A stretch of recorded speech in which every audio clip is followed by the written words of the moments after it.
கரங்களை தட்டி நாங்கள் பாடுவோம். வானத்திலும் இந்த பூமியிலும் தேவனுடைய நாமத்தை விட வேறொரு மேலான நாமம் இல்லை.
அப்பா உங்களுடைய நாமத்தை தவிர வேறொரு நாமம் இல்லை சுவாமி. ஆயிரம் ஆயிரம் நாமங்களை கொண்டவரே, இந்த அதிகாலை பொழுதிலும் நாங்கள் ஸ்தோத்திரிக்கிறோம் சுவாமி. உம் நாமத்தை கொண்டு எல்லாம் கூடும் ஐயா. விசுவாசத்தோடு நாங்கள் கேட்கிறோம் ராஜனே. இதோ உங்களோட பாதத்தண்டையில் வந்திருக்கிறோம் சுவாமி. இது எங்களுக்காக உயிர் தெழுந்த தேவனையாக இருக்கிறீங்க ஆண்டவரே. இந்த நேரத்தில் வாய்களை திறந்து நாங்கள் அவரை ஸ்தோத்திரிப்போம். அவர் எங்களுக்காக மீண்டும் வந்தவரும் மீண்டும் வரப்போகும் தேவருமாக இருக்கிறார். உடலான இருதயங்களையும் உடைய கரங்களையும் வானத்துக்கு நேராக ஏறெடுத்து அவரை துதிங்க. ஆமென் சுவாமி. இதோ ராஜன் நன்றி நன்றி நன்றி என்று சொல்லுகிறோம் ராஜன். ஹல்லேலூயா.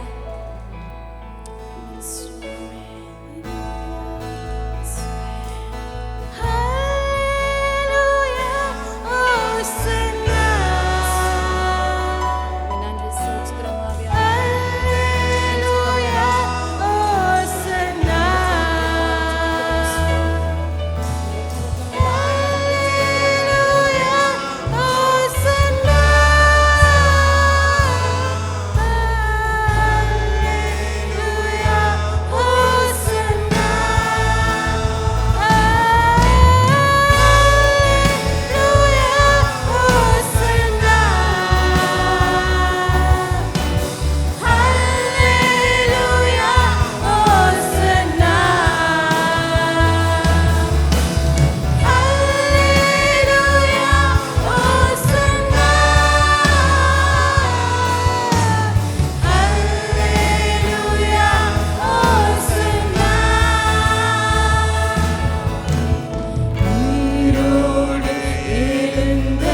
உயரத்தில் கூப்பிட்டே உதவிக்காய் கதறினே அழுகுரல் கேட்டீரையா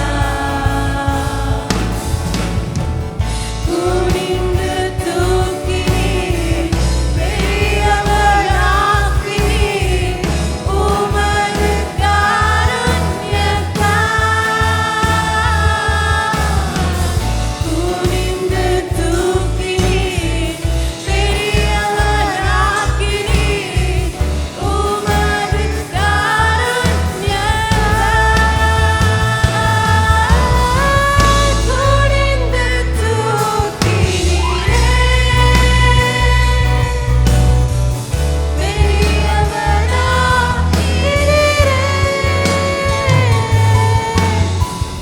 உமது காருண்யத்தால் பெரியவராக்கினீரே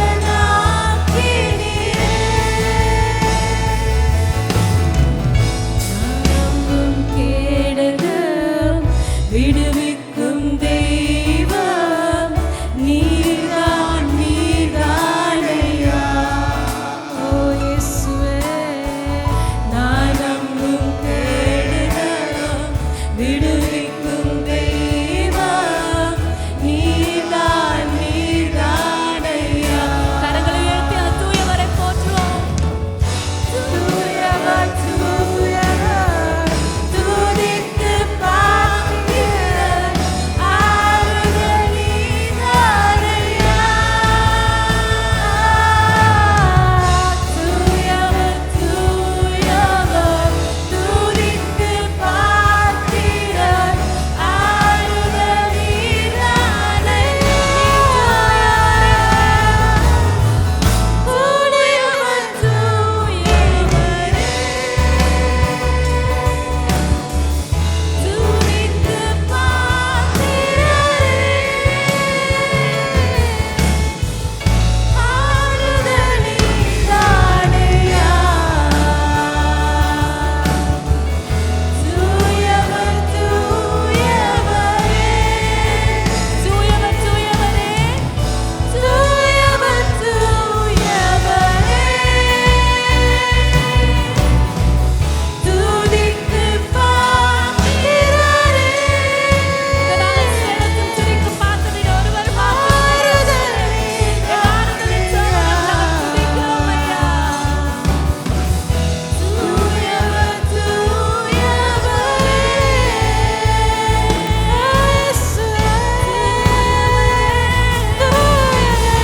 நீர் துதிக்க பார்க்கிறவரே எல்லா துதியும் மாத்திரம் சிறந்தவரே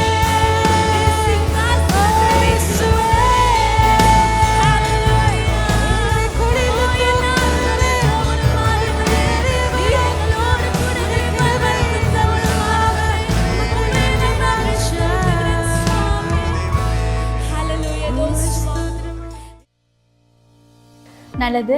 உங்கள் ஒவ்வொருவரையும் இயேசு கிறிஸ்துவின் இனிதான நாமத்தினாலே வாழ்த்தி வரவேற்கிறேன். எம்முடைய இணையதளத்திற்குள்ளாக நடைபெறுகிற ஆராதனைகள் தமிழ் ஆராதனை காலை 7 மணிக்கும், சிங்கள ஆராதனை காலை 8:30க்கும், ஆங்கில ஆராதனை 10 மணிக்கும் நடைபெறுகிறது. அதே போலவே நேரிலே சபைக்கு வந்து தேவனை தொழுது கொள்ள விரும்புவீர்களானால் கிருளப்பனையில் இருக்கிற கல்வாரி சபையிலே நீங்கள் எங்களோடு கூட இணைந்து கலந்து கொள்ள முடியும். அங்கு நடைபெறுகிற ஆராதனைகள் தமிழ் ஆராதனை காலை 7 மணிக்கும், சிங்கள ஆராதனை காலை 10:30க்கும், ஆங்கில ஆராதனை காலை 10 மணிக்கும் நடைபெறுகிறது.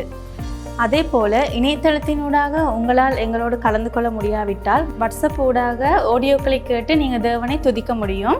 ஆகவே திரையிலே காணப்படுகிற இந்த எண்ணிற்கு உங்களது பெயரையும் உங்களது தொலைபேசி இலக்கத்தையும் நீங்கள் அனுப்புவீர்களானால் எங்களால் முடியும். ஆராதனை ஆடியோக்களை உங்களுக்கு அனுப்பி வைக்க நீங்கள் அதில் கேட்டு தேவனை ஆராதிக்க முடியும்.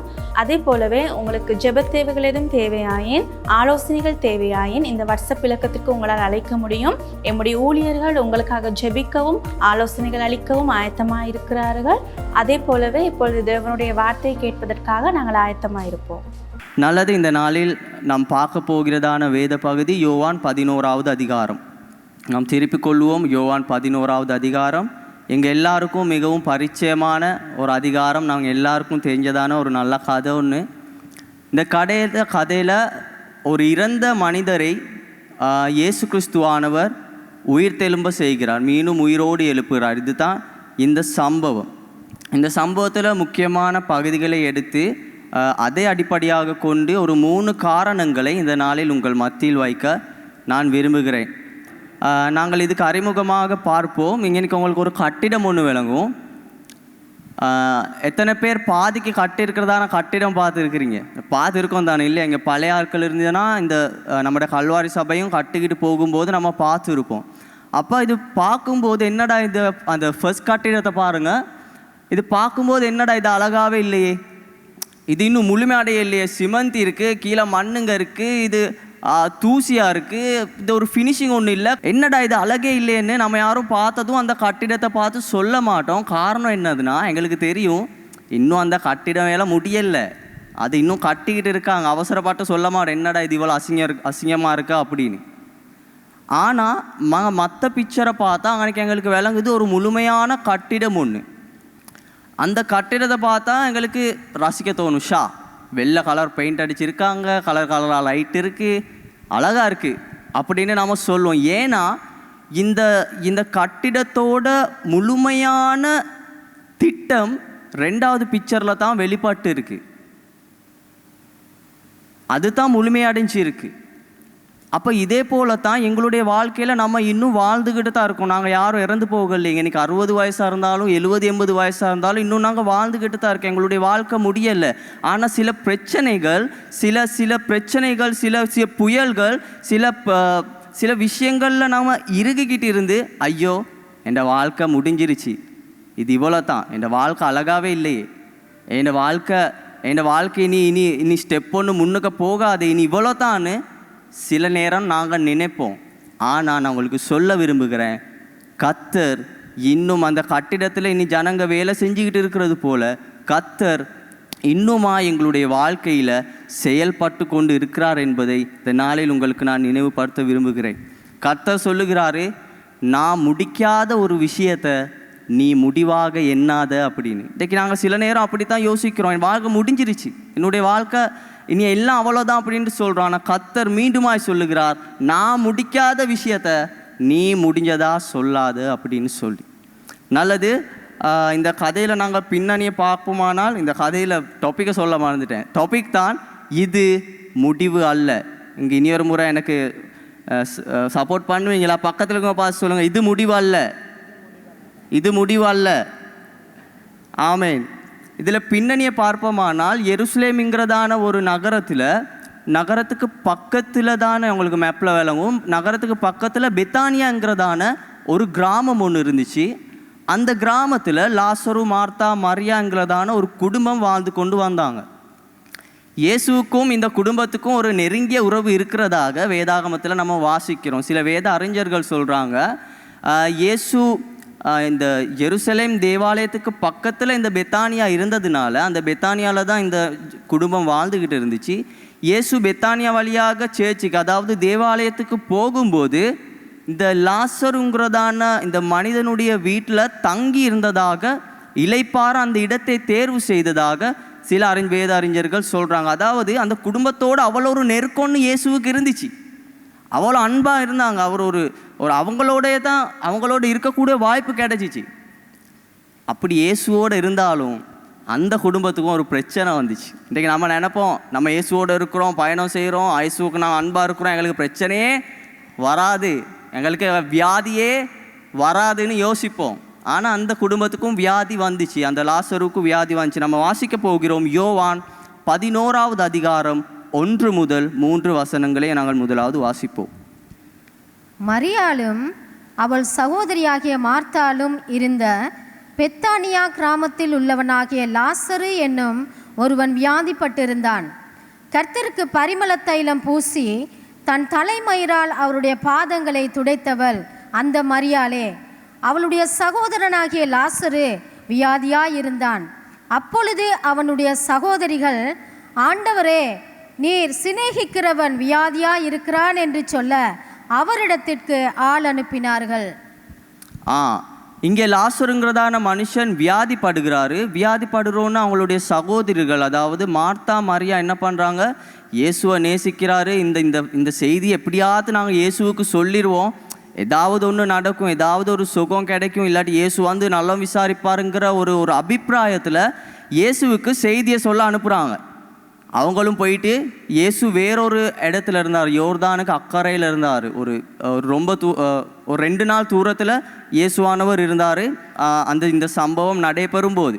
இப்போ ஜனங்க அன்னைக்கு அந்த செய்தியை கொண்டு போகிறவங்க சொல்கிறாங்க, ஆண்டவரே நீ நேசிக்கிறதான ஒருவர், பேரை கூட சொல்லலை, லாசருன்னு சொல்லலை, நீ நேசிக்கிறதான ஒருவர், நீங்கள் நேசிக்கிறவர் இப்போ வியாதியோடு இருக்கிறார் அப்படின்னு சொல்லி. அடுத்த வசனத்தை வாசிப்போம், 5வது வசனம். இயேசு மார்த்தாளிடத்திலும் அவளுடைய சகோதரனிடத்திலும் லாசருவினிடத்திலும் அன்பாய் இருந்தார். இயேசு மார்த்தா மரியா மற்றும் லாசரு இடத்தில் அன்பாய் இருந்தால் என்று 5வது வசனத்தில் வாசிக்கிறோம். இப்படி அன்பாய் இருக்கிற குடும்பத்துக்கு ஒரு பிரச்சனைன்னு செய்தி ஒன்று வருது. அப்போ இயேசு என்ன பண்ணியிருக்கோம், ஐயோ அவங்களுக்கு அந்த பிரச்சனையா, வியாதியோடு இருக்கிறாரு அப்படின்னு அவனுக்கு இருக்க நிஷ்டமோல்ட்டையும் என்ன சாரி க்ரீம் கேக்கரையும் எடுத்துக்கிட்டு வியாதியாக இருக்கிறவங்கள பார்க்க இயேசு ஓடோடி போயிருக்கணும் சீக்கிரமாக. அதுதானே அன்புங்கிறது, அதுதானே பாசங்கிறது. ஆனால் இயேசுக்கு பாசமே இல்லாத மாதிரி தானே நடந்து கொள்கிறாரு. அவர் என்ன சொல்கிறாரு 6வது வசனத்தில், அவன் வியாதியாய் இருக்கிறதாக அவர் கேள்விப்பட்ட பொழுது தாம் இருந்த இடத்திலே பின்னும் 2 நாள் தங்கினார். ஐயா லாசரு வியாதியோடு இருக்கிறாங்க கேள்விப்படுது. இயேசுவுக்கு இருக்கிற வேலையெல்லாம் விட்டுட்டு அங்கே பார்க்க சீக்கிரமாக அந்த அன்பான நேசிக்கிற லாசருவை பார்க்க வர இருந்துச்சு. சரி அப்போ இயலாது, அந்த வேலையை முடிச்சுட்டு நீ சாயங்காலம் வர இருந்துச்சு. சரி இல்லை, மறுநாள் காலையில் சரி வர இருந்துச்சு. இல்லை, நீ 2 நாள் அங்கேயே தங்கியிருந்தாராம், பார்க்க வரல. எவ்வளோ ஒரு கொடுமையான ஆண்டவர் இல்லையா நாங்கள் ஆராதிக்கிறவர். அப்படியா? இல்லை, கர்த்தருடைய தாமதத்துக்கு பின்பதாக நாம் காணாத ஒரு மகிமை இருக்கிறது. அதுதான் என்னுடைய முதல் பாயிண்ட். நாங்கள் பார்க்குறோம், நாங்கள் நினைக்கிறோம் சீக்கிரம் செஞ்சால் தான் அன்பு, சீக்கிரம் ஓடி வந்தால் தான் அன்பு, சீக்கிரம் பதில் தந்தால் தான் அன்பு, சீக்கிரமாக கடவுளே எனக்கு இந்த விஷயத்தை தந்தால் தான் கடவுள் என் மேலே பாசமாக இருக்கிறாரு, அன்பாக இருக்கிறாரு, தாமதிக்காமல் எல்லாத்தையும் செஞ்சால் தான் அவர் என் மேலே கருசனையாக இருக்கிறாங்கன்னு நாங்களே ஒரு கணக்கை போட்டுக்கொள்கிறோம். ஏன்னா நாங்களும் அப்படித்தான, வியாதியை யார் சரிந்தால் ஓடோடி போயிட்டு அவங்களுக்கு வியாதி இருக்கிறோம் நம்ம விசாரிப்போம். மனிதர்களுடைய செயல்களோடு தேவ செயலை நம்ம ஒப்பிடக்கூடாது. தேவன் காட்டுற அன்பு மனிதர்கள் இப்படி காட்டுற மாதிரி தான் தேவன் எங்கள் மேலாக அன்பை காட்டணும்னு நம்ம நினைக்கக்கூடாது. தேவன் அவருடைய அன்பை சரியான நேரத்தில் சரியான விதத்தில் அவர் வெளிப்படுத்துவார்.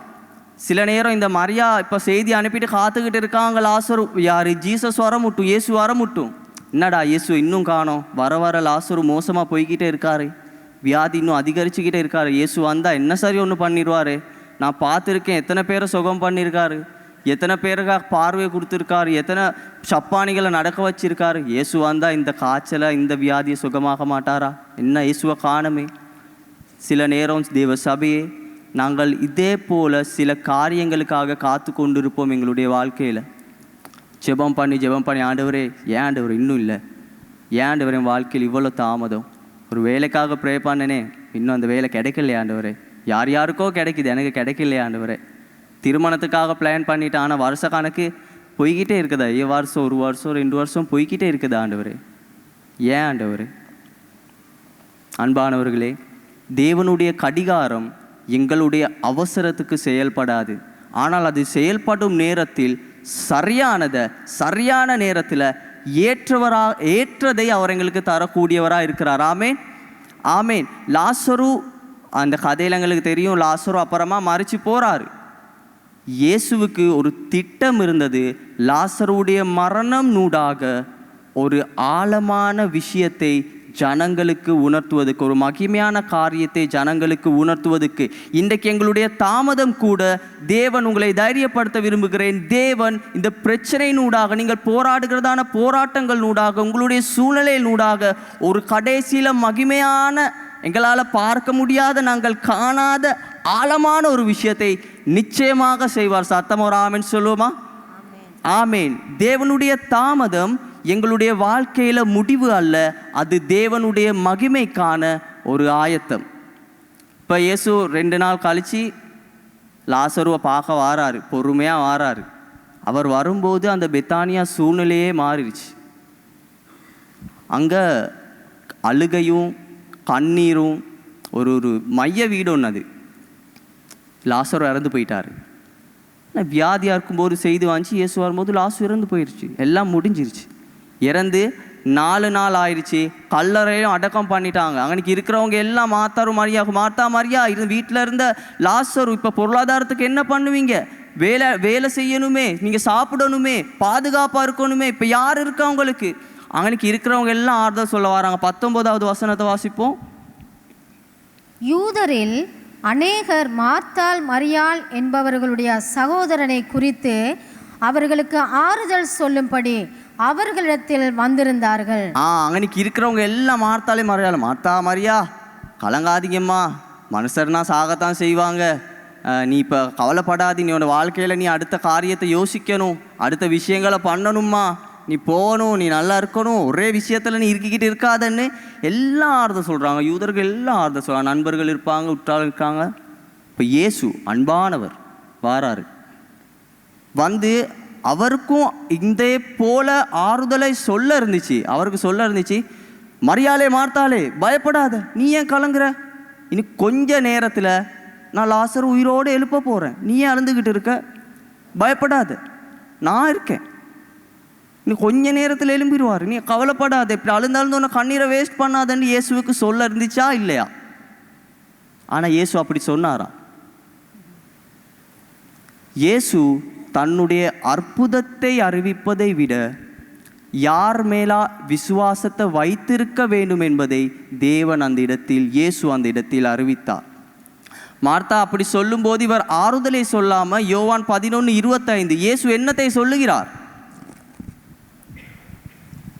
இயேசு அவளை நோக்கி, நானே உயிர்த்தெழுதலும் ஜீவனுமாய் இருக்கிறேன், என்னை விசுவாசிக்கிறவன் மரித்தாலும் பிழைப்பான். இயேசு அந்த இடத்துல ஆறுதல் சொல்லல, அதுக்கு மாறாக தன்னை வெளிப்படுத்துகிறார். மார்த்தாலே, நானே உயிர்த்தெழுதலும் ஜீவனுமாய் இருக்கிறேன், என்னை விசுவாசிக்கிறவன் மரித்தாலும் பிழைப்பான் என்று தன்னை வெளிப்படுத்துகிறார். நானே உயிர்த்தெழுதல், என் மேல விசுவாசமாயிரு. அவர் ரிசால்ட்டையோ அவருடைய திட்டத்தையோ இயேசு அந்த இடத்துல சொல்லல. அவருக்கு தேவையானதெல்லாம் என் மேல நம்பிக்கையார். இந்த சூழ்நிலையில நான் யாருங்கிறது நீ அறிஞ்சுக்கோ, நீ போராடல, இந்த போராட்டத்தில் சூழ்நிலையில் நான் யார் என்று அறிஞ்சுக்கோ, நான் தான் உயிர்த்தெழுதலும் ஜீவனுமா இருக்கிறேன். நானேங்கிறதான இந்த வார்த்தை, இதை பற்றி நான் இந்த பிரசங்கத்தில் பேச போகிறது இல்லை. சுருக்கமாக சொன்னால், நானே சத்தியம், நானே வழி, நானே ஜீவாப்பம், நானே திராட்சை ரசம் என்று தேவன் இயேசு அநேக இடத்துல சொல்கிறார். நானே வழினா, என்கிட்ட ஒரு வழி இருக்குது, அந்த வழியை நான் உனக்கு காண்பிக்கிறேன் இல்லை ஐயா, அந்த வழியே நான் தான் இயேசு சொல்லுகிறார். நானே சத்தியம்னா, என்கிட்ட ஒரு சத்தியம் இருக்குது, அந்த சத்தியத்தை நான் உனக்கு போதிக்கிறேன் இல்லை ஐயா, அந்த சத்தியமே நான் தான். அதே போல் சொல்லுகிறார், நானே தான் அந்த உயிர்த்தெழுதலும், நானே தான் அந்த ஜீவனும், பயப்படாத, கலங்காத. அதில் அந்த எல்லா அர்த்தமும் இருக்குது. கர்த்தர் சொல்லுகிறார், நான் யார் என்பதை நீ அறிந்து கொள் என்பதாக. தேவன் அவருடைய முழு வரைபடத்தை எங்களுக்கு தரமாட்டார். அடுத்ததாக என்ன செய்ய போகிற முழு பிக்சரையும் அவர் தரமாட்டார்.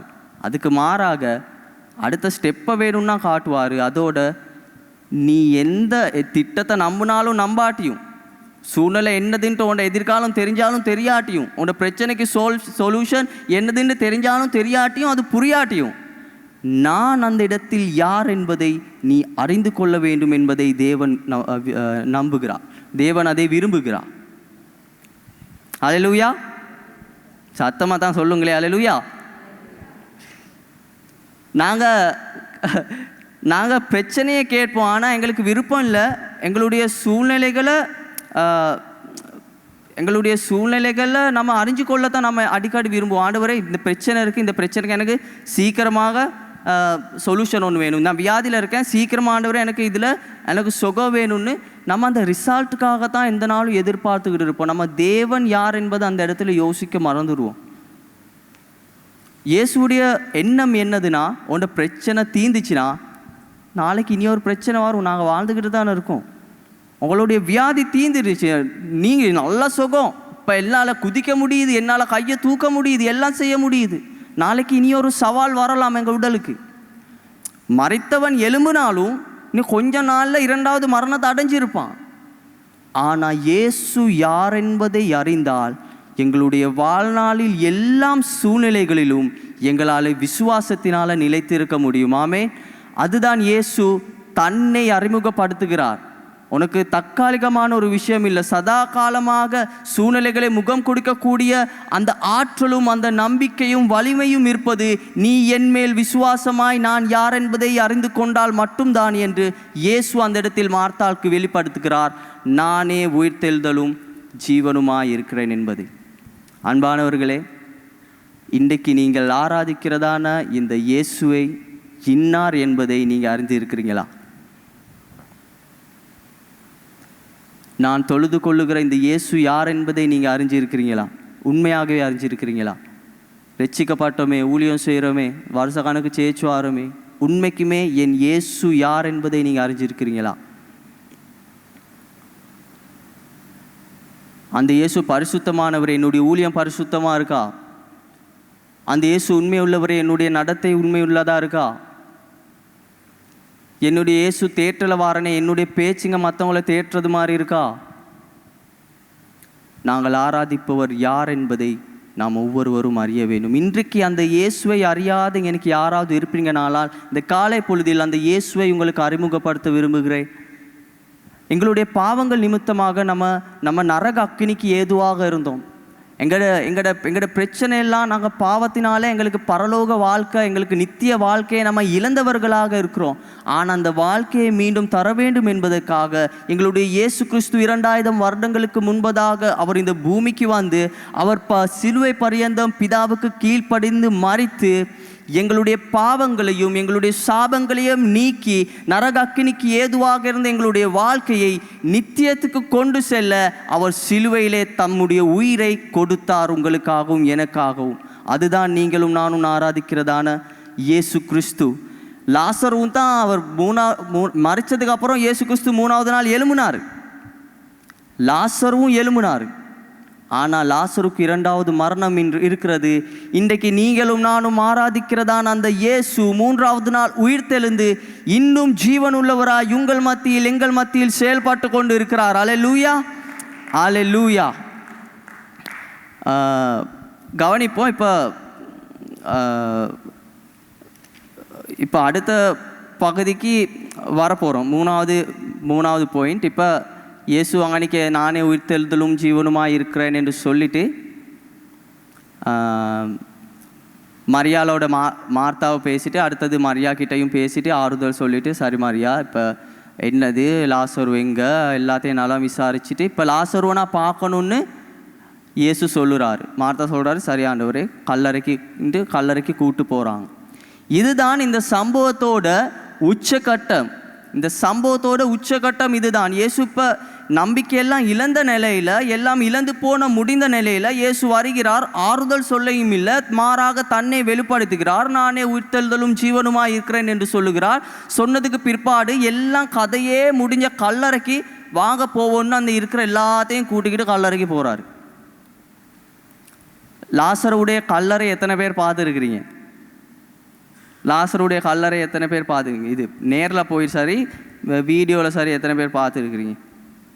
நம்ம பார்த்ததான இந்த சம்பவத்தில் முதல் விஷயம் நம்ம கற்றுக்கிட்டோம், இயேசுவின் தாமதம் அது நிராகரிப்பு அல்ல, அது தேவனுடைய மகிமை வெளிப்படுத்துவதற்கான ஒரு ஆயத்தம் என்பதாக. நாம் பார்த்ததான 2வது விடயம் என்னவென்றால், தேவன் தம்முடைய திட்டத்தை வெளிப்படுத்துவதை விட தம்மை வெளிப்படுத்துகிறாருங்கிறதான காரியத்தை.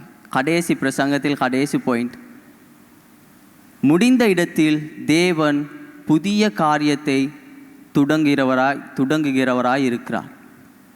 இப்போ ஜீசஸ் அவருடைய எல்லா விஷயத்தையும் முடிச்சுட்டு கடைசியாக கிளைமேக்ஸ்க்கு வந்துட்டார் கல்லறைக்கிட்ட. கல்லறைக்கு வந்ததும் யாரும் அழுகுறது நிப்பாட்டலை, எல்லாரும் அப்பயும் அழுதுகிட்டு தான் இருக்காங்க. முடிஞ்சிருச்சு ஆண்டவரே, வாழ்க்கையெல்லாம் தீர்ந்துருச்சு ஆண்டவரே. இப்போ 4 நாளாக அழுதுகிட்டு இருக்காங்க. எங்களோட வாழ்க்கையில் அப்படி என்ன சார் ஒரு விஷயம் நடந்தால் அப்படித்தான் அழுதுக்கிறீங்க. சின்ன பிள்ளைங்க இருக்காங்க, அம்மா அப்பா என்ன சாரி வாங்கி கொடுக்கலாட்டி அந்த ஒரு நாள் அழுதுட்டு நிப்பாட்டுவான்னு நம்பி இருப்போம் வாங்கி கொடுக்காம. ஆனால் அவன் தொடர்ந்து அழுதுருந்து எப்படி சரி அதை வாங்கிடுவான். இதே மாதிரி 4 நாள் அழுதுகிட்டு நான் துக்கம் இன்னும் தீரலே, ஐயோ எல்லாம் இழந்து போனாலும் அந்த மார்த்தா மரியாவுடைய சூழ்நிலையை கொஞ்சம் சிந்திச்சு பாருங்க. அந்த காலத்தில் ஒரு ஆண் தான் எல்லாம் பொறுப்பையும் எடுத்து வேலை பண்ணணும் வீட்டில். இப்போ சகோதரி 2 பேரையும் தனியாக விட்டுட்டு போயிட்டாங்க, யாரும் இல்லையே. பாதுகாப்புக்கு என்ன பண்ணுவாங்க, வேலை செய்கிறதுக்கு என்ன பண்ணுவாங்க, வீட்டில் பொருளாதாரத்தை மெயின்டைன் பண்ண என்ன பண்ணுவாங்க. அந்த வருத்தம் ஒரு பக்கம் வேற, தன்னோடு சின்ன வயசுலேருந்து தன்னை பாதுகாப்பாக வளர்த்த தனக்கு அப்பாவா போல இருந்த சகோதரன் இறந்து போய் விட்டார், அந்த வேதனை வேற. சுற்றி இருக்க ஜனங்க எல்லாம் பார்த்துக்கிட்டு இருக்காங்க. இயேசு அன்னைக்கு வந்தார், அவங்க எல்லாம் சொல்கிறாங்க இயேசுவை பார்த்து, யார் யாருக்கோ சுகத்தை கொடுத்தாங்களே, குருடர்களை பார்க்க செய்தாங்களே, சப்பானிகளை நடக்க செய்தாரே, அவருடைய நண்பன் லாசரு சுகமாக்காமல் விட்டுட்டாங்களே. அன்னைக்கு இருந்தவங்க சொன்னாங்க அப்படி இயேசுவை பார்த்து, இவர் ஏன் இப்படி செய்யணும், இவர் நினச்சிருந்தா சுகமாக்கி இருக்கலாமே, உயிரோடு இருக்கும்போது வந்து கொஞ்சம் பேசி இருக்கலாமே, ஆறுதலாக கடைசி சாரி முகத்தை பார்த்து இருக்கலாமே, நண்பனா நேசிக்கிறாராம், ஒன்றுமே செய்யலையே. அவங்க தேவனுடைய கடைசி திட்டத்தை அறியாமல் பேசி கொண்டிருந்தார்கள். இன்றைக்கு உங்களுடைய வாழ்க்கையிலையும் அநேக பேர் உங்களுடைய வாழ்க்கை நிலைமை மோசமாக இருக்கிறது, என்ன இப்படி இருக்கு, உங்களோட வாழ்க்கையே இப்படி இருக்குன்னு தெரியாமல் உங்களை குறம் சாட்டிக்கிட்டு திட்டிக்கிட்டு இருக்கலாம். ஆனால் அவங்களுக்கு தெரியாது உங்களுடைய வாழ்க்கையில் தேவன் செய்ய போகிறதான மகிமையான காரியம் என்னவென்று. ஆமேன். அதனால் அமைதியாக இருந்து தேவன் செய்ய போகிறதான விடயங்களை நாம் பார்த்து கொண்டு இருப்போம். நாம் அமைதியாக இருக்க வேண்டும், காத்து கொண்டு இருக்க வேண்டும் தேவனுடைய மகிமையான செயல்களுக்காக. இப்போ அன்னைக்கு இருக்கிறவங்க எல்லாம் அப்படி சொல்லும்போது இயேசு சொல்லுகிறாரு, இந்த கல்லறையிலேருந்து இந்த கல்லை அகற்றி போடுங்க அப்படின்னு. இப்போ இறந்து 4 நாள் ஆயிடுச்சு. ஒரு பொணத்தோட நிலைமையை கொஞ்சம் யோசிச்சு பாருங்கள். கணத்துக்கு போயிருக்கிறீங்களா? லாசர் இறந்து இப்போ 4 நாள் ஆயிடுச்சு. இயேசு சொல்கிறாரு, இந்த கல்லை அகற்றி போடு அப்படிங்கிறதா. இப்போ எல்லாம் என்ன வரும், இப்போ வெளியே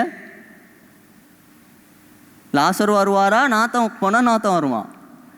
பொன நாத்தம் தான் வரணும், அது தானே நடக்கணும். இறந்து 4 நாள் ஆயிடுச்சுன்னா பொன நாத்தம் தான் வரணும்.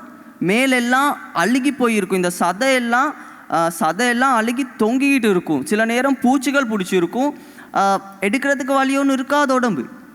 அப்போ நாத்தம் தான் அடிக்கும். அதை தான் மார்த்தாலும் சொல்கிறா. வாசிப்போம் 11:39. இயேசு கல்லை எடுத்து போடுங்கள் என்றார். மரித்தவனுடைய சகோதரியாகிய மார்த்தாள் அவரை நோக்கி, ஆண்டவரே, இப்பொழுது நாருமே, 4 நாளாயிற்றே என்றாள். 100க்கு 100 சரி. இயேசு சொல்கிறா, இந்த கல்லறையை கொஞ்சம் அகற்ற, நான் கடைசி என்னுடைய லாசருடைய முகத்தை இறந்ததுக்கு அப்புறமா அது பார்த்துட்டு வாரேன்ட்டு அவன் நினச்சிருப்பா. கல்லறை கல்லை கொஞ்சம் அகற்றி போடுங்க. அவள் மார்த்தா சொல்கிறா, ஆண்டவரே இயேசுவே, அவர் இறந்து 4 நாள் ஆயிடுச்சு, இப்போ திறந்தா நாத்தம் அடிக்கும். சொன்னது 100க்கு 100 சரியா இல்லையா? இயேசு மார்த்தா அங்கனைக்கு இருந்தவங்க பார்த்தது அந்த பிணம் முடிந்து போன ஒரு கடையாக தான் லாசருடைய கல்லறையை பார்க்குறாங்க.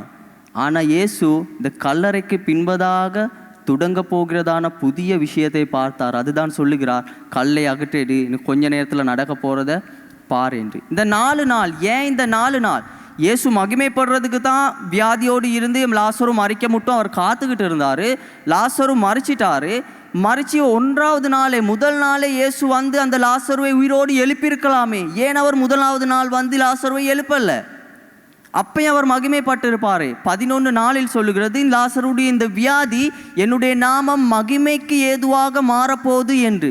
ஆமாம், இப்போ லாசரு இறந்துட்டாரு. இப்போ லாசருவை மறுநாளே உயிரோடு எழுப்பினாலும் அதே இயேசு இந்த வியாதி மரணத்துக்கு ஏதுவாக இருந்து என்னுடைய நாமம் மகிமைப்படும் என்று சொன்னால் 1வது நாளில் எழுப்பியிருந்தாலும் இயேசு மகிமைப்பட்டு இருப்பார் தானே? அப்போ ஏன் 4 நாள் காத்துக்கிட்டு இருந்தார்? 2வது நாள் அவருக்கு எழுப்பியிருக்கலாம் தானே? அப்பையும் இயேசு மகிமைப்பட்டு இருப்பார் தானே?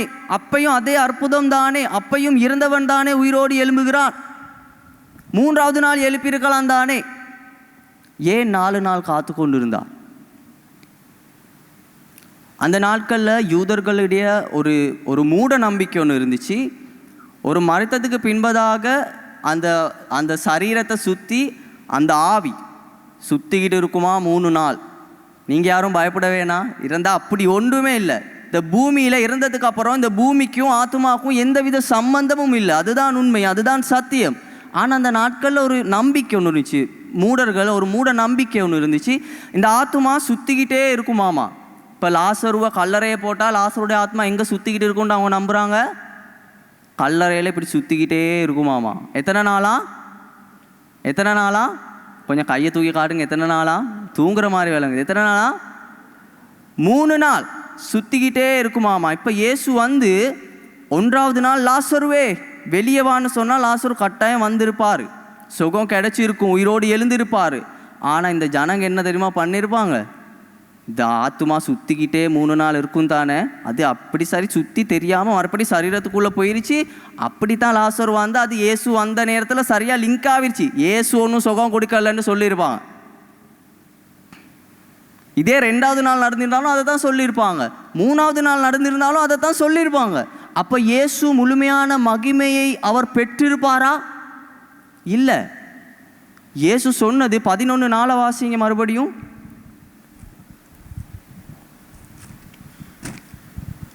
இயேசு அதை கேட்ட பொழுதே, இந்த வியாதி மரணத்துக்கு ஏதுவாய் இராமல் தேவனுடைய மகிமை விளங்குவதற்கு ஏதுவாய் இருக்கிறது, தேவனுடைய குமாரனும் அதனால் மகிமைப்படுவார் என்றார். இந்த வியாதி தேவனுடைய மகிமைக்கு ஏதுவாக இருக்கணும். முழுமையான மகிமை தேவனுக்கு மாத்திரமே இருக்கணும். தேவன் சுகத்தை கொடுத்திருந்தா சிலர் நம்பியிருப்பாங்க இயேசு தான் சுகத்தை கொடுத்துருப்பாங்கன்னு.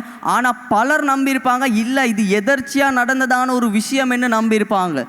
தேவன் 4 நாள் காத்துக்கிட்டு இருந்தால் மனிதர்களுடைய எல்லா விளக்கங்களும் எல்லா முயற்சிகளும் முடியும் அளவும் காத்துக்கிட்டு இருந்து சம்பூர்ணமாக தன்னுடைய மகிமை மாத்திரமே வெளிப்படும் அளவும் அவர் 4 நாள் காத்து கொண்டு இருந்தார்.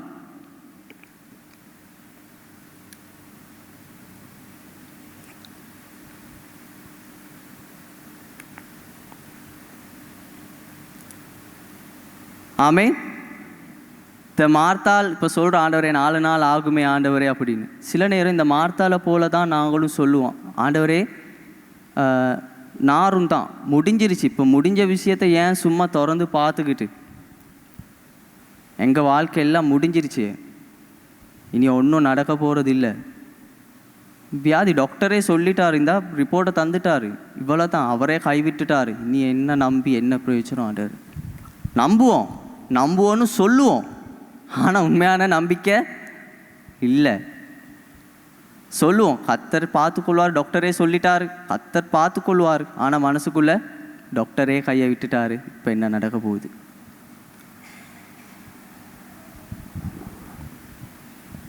எல்லாமே முடிஞ்சிருச்சு, வேலை இடத்துல எல்லாம் பிரச்சனையாக மாறிச்சு, இனி ஒன்றும் நடக்க போகிறது இல்லை, பொஸ் எல்லாம் பேசி புரிய வைக்க முடியாது, முடிஞ்சிருச்சு, அவ்வளோதான். இன்றைக்கு மார்த்தாளை போல கடவுள் மேலே சந்தேகப்பட்டு நம்ம சொல்லுவோம், இல்லாட்டி கடவுள் செய்கிறதான செயலை ஒரு லிமிட்டேஷன் வச்சுக்கொள்வோம். கடவுளால் நோய்களை சுகமாக்க முடியும், தலைவலியை சுகமாக்க முடியும், இயேசுவால் நடக்க வைக்க முடியும், இயேசுவால் வேறு ஏனைய காரியங்களை செய்ய முடியும், சாப்பாடுகளை கொடுக்க முடியும். ஆனால் மரித்தோர் ஒரு ஆளை எழுப்பாட்ட முடியாது என்று அவர்கள் மேலாக ஒரு எண்ணம் இருந்தது. மரித்தவங்களை எழுப்பாட்ட முடியாது, தேவனால் மற்ற விஷயங்கள் எல்லாத்தையும் செய்ய முடியும். இன்றைக்கு எங்களுடைய வாழ்க்கையை நம்ம நினைப்போம், அந்த விஷயத்தை தீர்க்க முடியும் தான், இந்த சின்ன விஷயத்தை தீர்க்க முடியும் தான், இந்த சின்ன பிரச்சனையாக இருந்தாலும் தீர்க்க முடியும் தான். ஆனால் ஏதாவது ஒரு பிரச்சனையில் பெரியதளவில் இறங்கி இருக்கும்போது கடவுளுக்கு இது கொஞ்சம் கஷ்டமாக தான் இருக்குன்னு நம்ம சொல்ல மாட்டோம், ஆனால் நினைப்போம். கடவுள் சொல்லுகிறாரு, உன்னுடைய சூழ்நிலை மேலாக என்னுடைய பூர்ண நம்பிக்கையை வைக்க வேண்டும் என்பதாக. நம்ம சொல்லுகிறோம் எல்லாம் நிலைமெல்லாம் மாறவே போகிறதில்லைன்ட்டு யோசிக்கும்போது இயேசு சொல்லுகிறார், மார்த்தாளை பார்த்து சொல்லுகிறார். 40வது வசனத்தை வாசிப்போமா? இயேசு அவளை நோக்கி, நீ விசுவாசித்தால் தேவனுடைய மகிமையை காண்பாய் என்று நான் உனக்கு சொல்லவில்லையா என்றார். இப்போ மார்த்தா சொல்கிறா 4 நாள் ஆயிட்ட ஆண்டவரே, இப்போ நாருன்னு இயேசு சொல்லுகிறாரு, மார்த்தா உனக்கு அப்போல்லாம் சொன்ன நினைவில்லையா, நீ விசுவாசித்தால் தேவனுடைய மகிமையை காண்பாய் என்று. நல்ல கவனிங்க, நீ செயல்பட்டால் தேவனுடைய மகிமையை காண்பாய்ன்னு சொல்லலை, உன்னுடைய பிரச்சனையை நீனே தீர்த்தால் தேவனுடைய மகிமையை காண்பா என்று சொல்லலை, நீ விசுவாசித்தால் தேவனுடைய மகிமையை காண்பா என்று சொல்லுகிறார். அல்லேலூயா. அவர் சொல்கிறதெல்லாம் என் மேலே நம்பிக்கையாயிரு, விசுவாசமாயிரு, உனக்கு செயல்படுறதுக்கு ஒன்றும் இல்லை, உன்னோட செயல் எல்லாம் முடிஞ்சதுக்கு பின்பதாக நான் செயல்படுவேன், அது மட்டும் உன்னுடைய முயற்சியை போடு. ஆனால் எல்லா முயற்சியும் போட்டு முடியாதுங்கிறத நிலைமையில் நீ தளர்ந்து போகாத, உன் விசுவாசத்தை விட்டு விடாத. காரணம், அந்த காரியத்தை வாய்க்க பண்ணுகிற உயிர்த்தெழுந்த தேவன் நான் இன்னும் ஜீவனாயிருக்கிறேன், என்மேல் விசுவாசமாயிரு என்று இயேசு நினைவுபடுத்துகிறார். நீ விசுவாசித்தால் தேவனுடைய மகிமையை காண்பார். அன்பானவர்களே, இந்த காலை பொழுதில் இயேசு உங்களுக்கும் சொல்ல விரும்புகிறார். நீங்கள் இறுக்கிக் கொண்டு போராடி கொண்டு இருக்கிறதான பிரச்சனைகள் மத்தியில் இது தீரவே தீராது, முடியவே முடியாதுங்கிறதான நினைக்கிறதான இடத்துல இயேசு உங்களை பார்த்து சொல்லுகிறாரு, நீ என் மேலே விசுவாசித்தால் தேவனுடைய மகிமையை காண்பாய். தேவ செயலை எங்களால் பார்க்க முடியும். அந்த செயல் மனிதர்களுடைய செயல் மாதிரி இருக்காது. அந்த செயல் நாங்கள் நினைக்கிறதான வழியாக இருக்காது. அந்த செயல் நம்ம நினைக்கிறதான விஷயமாக கூட இருக்காது. அது தேவ செயலாக இருக்கும். ஆனால் அது பெதிர்பலம் மட்டும் மகிமைக்கு ஏதுவாக இருக்கும் என்பதை நான் நம்ப வேண்டும். ஹல்லேலூயா. நம்ம முடிவுகளை தெரிஞ்சதுக்கு அப்புறம், ரிசல்ட்ஸுங்களை தெரிஞ்சதுக்கு அப்புறம் நம்புறதுக்கு பேர் இல்லை விசுவாசங்கிறது. எங்களுக்கு எதுவுமே தெரியல, புரியுதே இல்லை, என்ன நடக்குதுன்னே புரியல. ஆனால் அந்த நிலைமையிலும் இயேசு மேலே நம்பிக்கையாக இருப்பது தான் விசுவாசம். புரியாத நிலைமையிலும் என்ன நடக்குதுன்னே புரியலை, ஆனால் அந்த இடத்துலையும் இயேசு மேலே விசுவாசமாக இருப்பதே உண்மையான நம்பிக்கை. இப்போ இயேசு அன்னைக்கு நிற்கிறாரு. அன்னைக்கு நின்று அவருடைய இப்போ லாசரு எழுப்பாற்ற அவருடைய திட்டத்தை அவர் செயல்படுத்த போகிறார். வாசிப்பமா 11:43. இவைகளை சொன்ன பின்பு, லாசருவே வெளியே வா என்று உரைத்த சத்தமாய் கூப்பிட்டார். இப்போ இயேசு வெளியே இருந்து, நாங்கள் அந்த வீடியோவில் பார்த்தோம், அந்த வீடியோவில் வெளியே இருந்து அவனுக்கு வெளியே கதவு இருந்துச்சு, கதவுக்கு மாறாக கல் இருந்துச்சு, கல் அங்கே அகட்டுறாங்க. இப்போ வெளியே இருந்து அவ்வளோ கீழே நீங்கள் பார்த்தீங்க, படியில் அப்படியே கீழே போயிட்டு ஒரு எல் ஷேப் இடம் ஒன்று இருந்துச்சு. அன்னைக்கு லாசரு அடக்கம் பண்ணி வச்சுட்டாங்க, துணியில் ஃபுல்லாக சுற்றி வச்சுட்டாங்க. இப்போ காலில் இருந்து தலை முட்டும் துணியில் சுற்றி வச்சுட்டா அவங்களால இப்படி நோமலாக நடக்க முடியுமா? இப்படி குதிச்சு நடக்க முடியுமா? கண்ணை சுற்றினா கண்ணு முன்னுக்கு பாதை விளங்குமா விளங்காதா? காதையும் சுற்றி இருந்தால் சொல்கிறது விஷயங்கள் கேட்குமா கேட்காதா? இது எல்லாம் ஏதுவாகவே இல்லையே. ஆனால் அவர் எங்கேயோ ஒரு தூரத்தில் இருக்காரு. இயேசு இங்கேருந்து லாசருவே நீ எழுந்து வா என்று சொல்லுறாராம். அந்த வார்த்தை எங்கேயோ இருந்த தூரத்தில் இருந்த லாசருடைய காதுக்கு, அந்த துணியை தாண்டி காதுக்கு போயிட்டு லாசரு அன்னைக்கு இருந்து எழும்பி, அவருக்கு கண்ணும் விளங்காது, ஏன்னா சுற்றி ஆனால் சரியான பாதையில் படிப்பலையில் ஏலியும் வராரு, அவரால் நடக்கவும் முடியாது. அந்த ஒரு இடம் இருந்துச்சு, அன்னைக்கு நின்றுக்கிட்டு வர இல்லாது, குனிஞ்சிக்கிட்டு தான் உள்ளே வரணும். அந்த இடத்துலையும் தாண்டி வராரு, வெளியே வராரு. ஐயா, இதுக்கு மேலே ஒரு அதிசயத்தை எங்களால் உணர முடியுமா? இதுக்கு மேலான ஒரு அதிசயத்தை எங்களால் பார்க்க முடியுமா? தேவனுடைய வார்த்தையின் வல்லமையில், ஆதியிலே தேவன் வார்த்தையால் சொன்னால் இந்த வானம் உண்டாவதாக, பூமி உண்டாவதாக என்று தன்னுடைய வார்த்தையினாலே எங்களுடைய மனித எண்ணங்களுக்கு பார்க்க முடியாதான இந்த பிரபஞ்சத்தை அவனுடைய வார்த்தையினாலே படைத்தார். அதே போல் அதே வார்த்தை இந்த நேரத்தில் செயல்படுகிறது. லாசருவே எழுந்து வாங்கிறதான அந்த வார்த்தை அந்த ஜீவன் இல்லாமல் மறித்து போயிட்டு அழுகி போயிட்டு இருந்ததான அந்த சரீரத்துக்கு போயிட்டு அந்த சரீரத்தில் ஜீவன் உண்டாகி அந்த ஜீவனாலே அற்புதமான ஒரு மனுஷனாக கல்லறைக்கு வெளியே வாரான் தேவனுடைய வார்த்தையின் வல்லமையினாலே. அல்லேலூயா. நல்ல கரங்களை தட்டி அவருடைய நாமத்தை உயர்த்துவோமா? அல்லேலூயா. இது எவ்வளோ பெரிய ஒரு அற்புதம் இல்லையா? லாசரு வெளியே வாராரு. வந்ததுக்கப்புறம் கட்டை எல்லாத்தையும் கால்கிட்ட சொல்லிட்டாங்க. லாசரு இப்போ ஓகே. இப்போ லாசரு அன்னைக்கு எல்லாம் இப்போ இயேசுவை விசுவாசிக்க ஆரம்பிக்கிறாங்க. நாங்கள் வாசிப்போம் 45வது வசனம். அப்பொழுது மரியாளிடத்தில் வந்திருந்து இயேசு செய்தவைகளை கண்டவர்களாகிய யூதர்களில் அநேகர் அவரிடத்தில் விசுவாசம் உள்ளவர்களானார்கள். இப்போ இந்த சம்பவத்துக்கு, லாசரோட சம்பவத்துக்கு முன்னுக்கு நம்ம பார்த்தோமானால், இந்த இயேசுவை கல் எடுத்தாங்க, இயேசுவை அடித்து விரட்டுறதுக்கு. இந்த சம்பவத்துக்கு 10வது அதிகாரத்தில் இயேசு அதிலிருந்து தான் தப்பியோடி யோர்தானுக்கு அக்கறையில் இருந்தார். யூதர்கள் செஞ்ச வேலைங்கினால கோபமாக இருந்தாங்க. இப்போ வந்து தன்னுடைய மகிமையை வெளிப்படுத்தணுன்னா அதே யூதர்கள் என்ன பண்ணுறாங்களாம், இந்த அற்புதத்தை கண்டு இயேசு மேலே விசுவாசிக்க ஆரம்பித்தாங்க. இப்போ தேவனுடைய மகிமை வெளிப்படுதா? இதுதான் இயேசு சொன்னார், இந்த வியாதி மரணத்துக்கு ஏதுவானது இல்லை, என்னுடைய நாமம் மகிமை பெறுவதற்காக.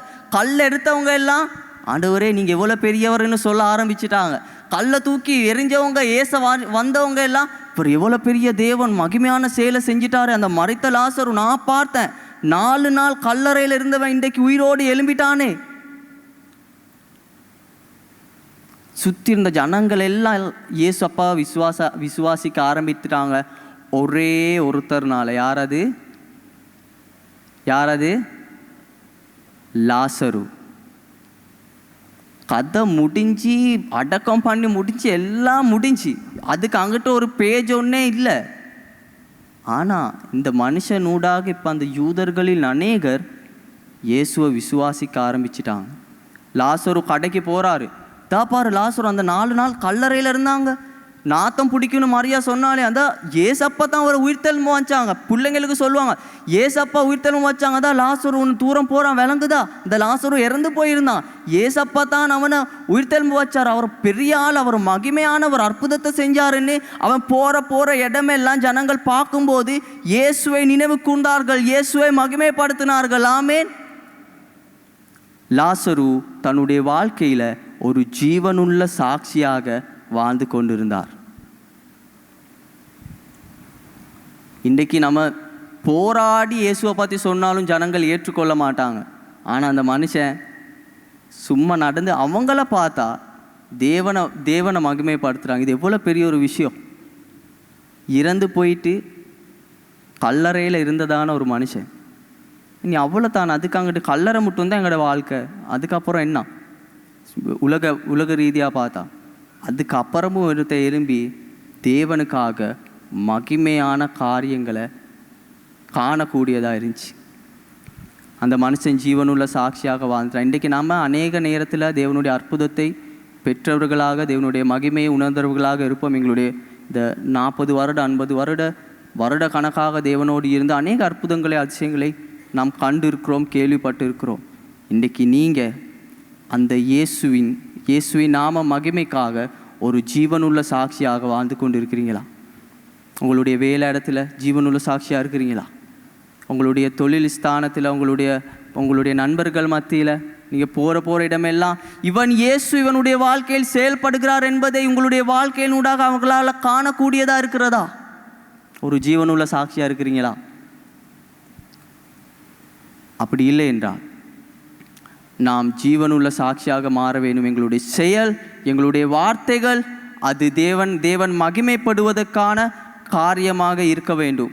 இப்போ 11:40 48 நம்ம வாசிக்க தேவையில்லை.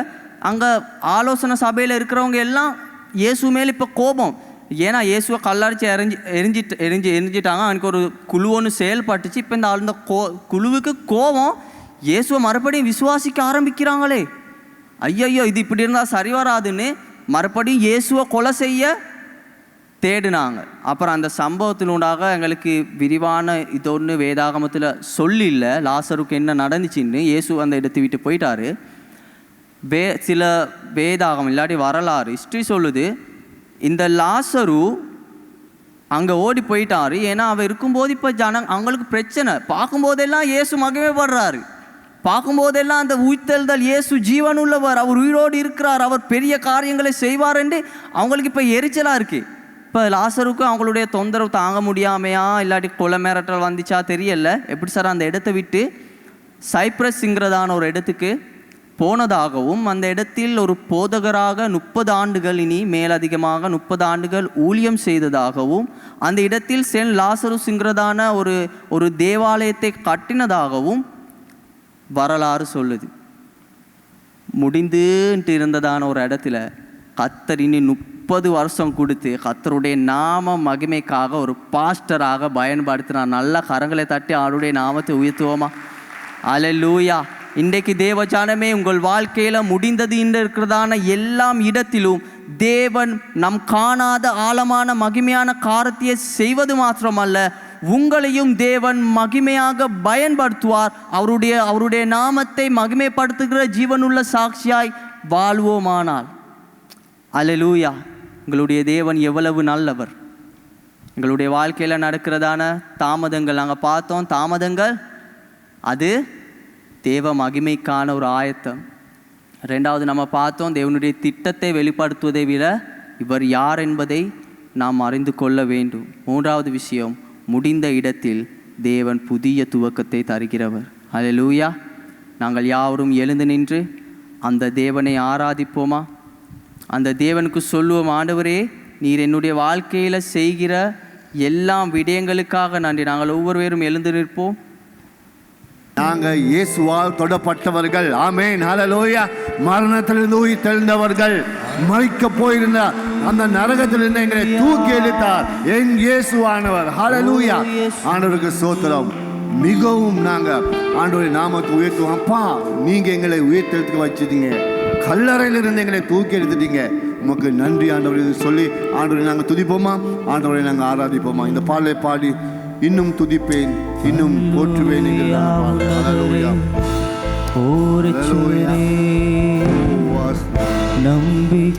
நம்பிக்கையாவுமே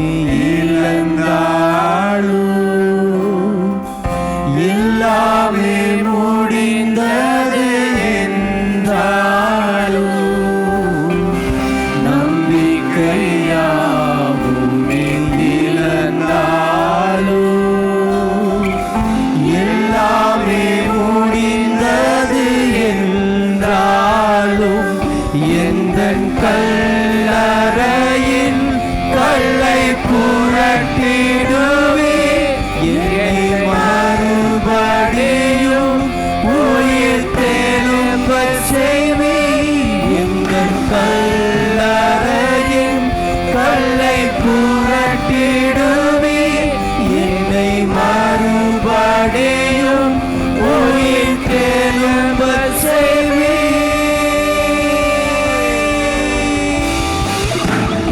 இன்னும் துதிப்பேன், இன்னும் போற்றுவேன், இன்னும் உம்மை ஆராதிப்பேன்.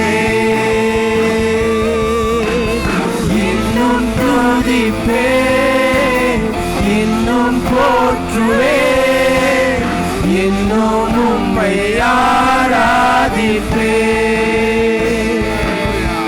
இக்காலமும் நான் துதிப்பேன், என் நேரமும் நான் போற்றுவேன். இக்காலமும் நான் துதிப்பேன், என் நேரமும் நான் போற்றுவேன்.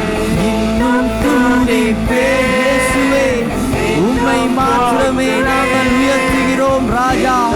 உம்முடைய நாமத்தை மாத்திரமே நாங்கள் மேன்மைப்படுத்துகிறோம் உன்னதரே. இன்னும் துதிப்பேன், இன்னும் போற்றுவேன், இன்னும் உம்மை ஆராதிப்பேன். வியாதியின் வேதனை பெருகினாலும்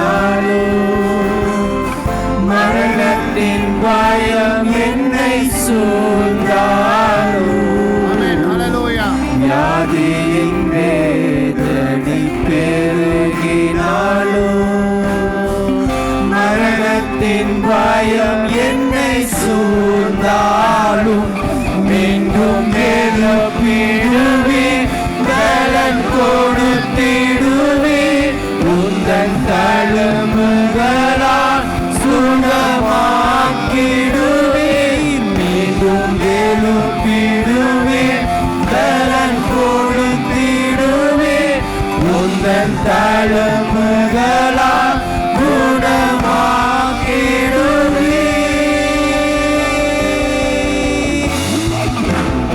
இன்னும் துதிப்பேன், இன்னும் போற்றுவேன், இன்னும் உம்மை ஆராதிப்பேன்.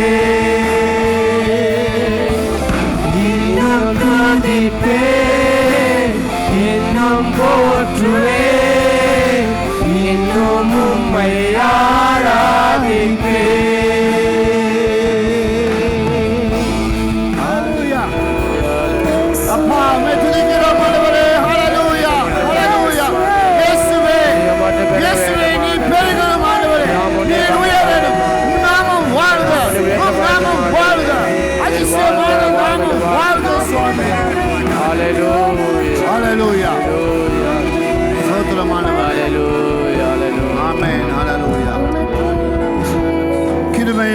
பரிசுத்தமும் ஜீவன் நல்ல பிதாவே, உடைய நாமத்தை நாம் துதிக்கிறோம்.